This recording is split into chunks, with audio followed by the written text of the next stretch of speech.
نقش معمارا خیلی مهمه. یک بار دیگه باید این فلات رو، این کشور رو بسازیم و این توسط معمارا ساخته خواهد شد، نه توسط سیاستمدارا. من مخالفتی با اونا ندارم، موافقتی هم باشون ندارم، ولی کار اونا نیست، هرگز نبوده و هرگز نخواهد بود. در وضع خوبی نیستیم، ولی باید بسازیمش تا نجاتش بدیم، همونطوری که خیلی ها قبل از ما نجاتش دادن. ایران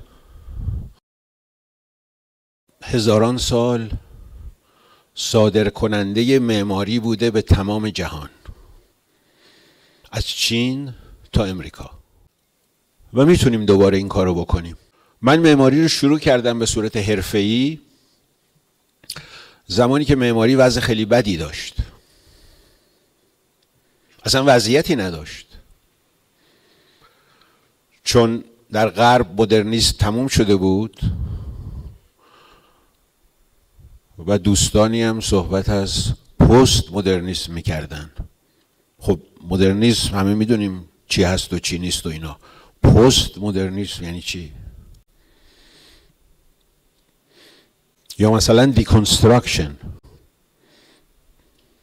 البته من اینو میدونم که خب هر چند وقت یک بار، وقتی که پروژه ها ته میکشه، پولا ته میکشه، دارم راجع به حرفه صحبت میکنم،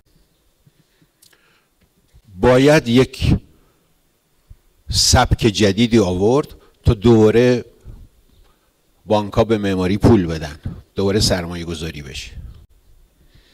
الان بهش میگن چی؟ گرین آرکیتکچر یا مثلا سستینبیلیتی، نه؟ خب همه اینا اوکیه، ولی با یک کمی نمک.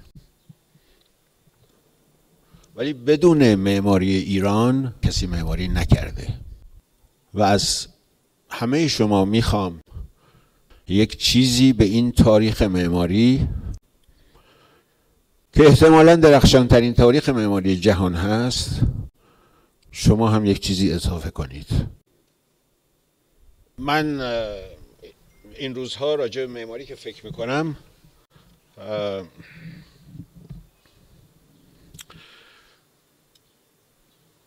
متوجه شدم که سقف چیز خوبی نیست، آسمان خیلی بهتره. کارهایی که میکنیم همونطوری که باید روی زمین قرار بگیره، باید زیر آسمان هم قرار بگیره. شاید برای این بود که معماری ایران همیشه حیات مرکزی داشت، برای که این آسمان رو فریم کنه.